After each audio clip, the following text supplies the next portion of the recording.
Баршаңызға қайырлы күн достар. Бүгін сіздерге осындай ұнсыз, ешқандай да қамыр илеуді қажет етпейтін, өте керемет дәмді болып шығатын, тез әрі оңай жасалатын рулеттің рецептісімен бөлісемін.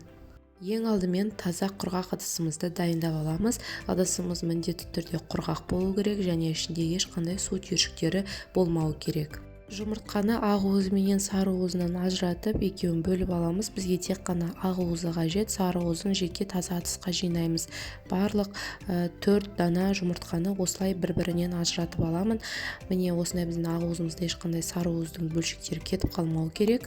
Енді осы массаны таза құрғақ миксерменен миксерлейміз. Миксердің жылдамдығын аздан бастап 1 минут сайын жылдамдығын көбейтеміз. Осындай аппақ көбік пайда бола бастаған кезде ақырындап қантымызды бірнеше бөлікке бөліп қосамыз.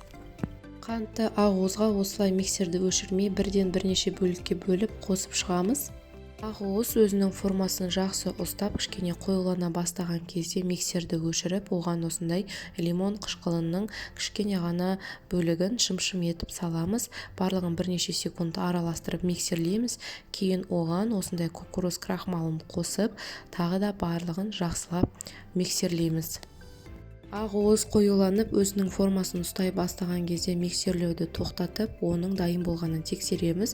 Осылай еткен кезде және ыдысымызды ары-бері осылай көтеріп төңкерген кезде жаңағы ақ уыздарымыз өзінің формасын ұстап, ешқай жаққа ақпайтындай болуы керек. Дайын болған массаны осындай пергамент қағазы төселген 4 бұрышты формаға салып пісіретін боламыз. Лопатканың көмегімен массаның барлығын толықтай формаға салып шығамыз. Ақ уызды лопаткамен немесе қасықтың көмегімен осылай формаға біркелкі етіп жайып шығамыз. Қатты форманың шетіне апармаймыз, екі жағынан кішкене 1 сантиметрдей қалатындай етіп орын қалдырамыз, себебі ол піскен кезде ұлғаяды. Алдын ала қызып тұрған пеште 150-170 градус аралығында шамамен 10-15 минуттай пісіреміз. Ақ уызымыз дайын болғанша кремін дайындауға кірісеміз. Ол үшін салқын кілегейді алып, миксердің жай жылдамдығынан бастап ақырындап көбейте отыра, қоюланғанша барлығын жақсылап миксерлейміз. Сәл қоюлана бастаған кезде миксерді өшіріп, оған қант ұнтағын қосамыз. Тағы да миксерді қосып, барлығын жақсылап миксерлейміз. Менің каналымда кілегеймен қалай жұмыс жасап, қандай кілегейді таңдау керек екендігі туралы видео бар. Сіздер соны да қарасаңыздар болады. Міне біздің кілегейіміз дайын, ол өзінің формасын жақсы ұстап дайын болып тұр. Енді осы кілегейді кондитерлік қапшыққа салып, бірден пайдалана берсек болады. Біздің ақ уызымыз пісіп дайын болып шықты. Піскенін осылай бетінде қоңыр түс пайда болған кезде білуге болады. Оның бетінен сәл басқан кезде беті кішкене қаттылау болады, бірақ қорықпаңыздар. Шеттерін осылай пышақпенен босатып аламыз. Астында ол жұп-жұмсақ мамықтай болып шығады.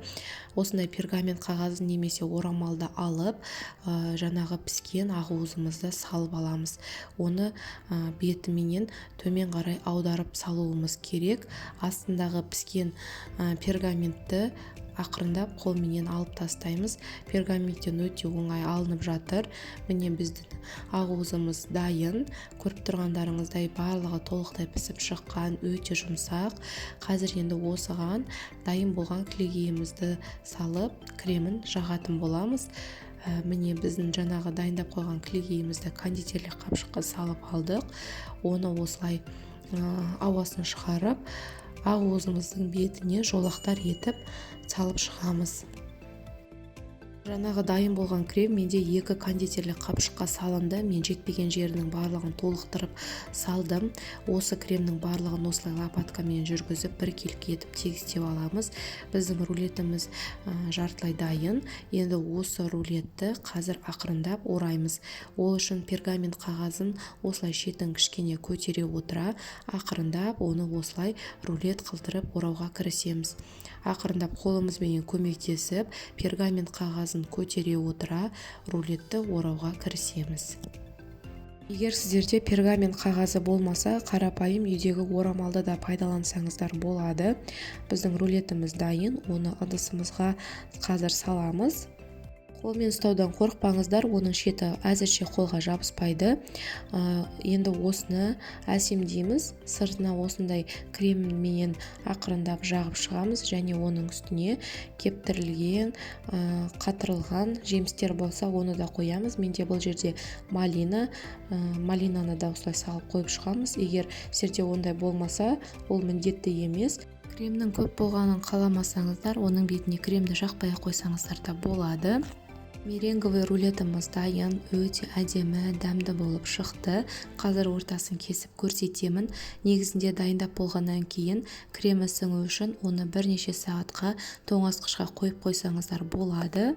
Ал мен болсам бірден оны кесіп сіздерге көрсеткім келді. Соған қарамастан рулет сондай нәзік әрі жұмсақ болып шықты. Дәміне келетін болсақ, дәмі зефир мен маршмеллоуға өте ұқсас, сондай дәмді болып шығады.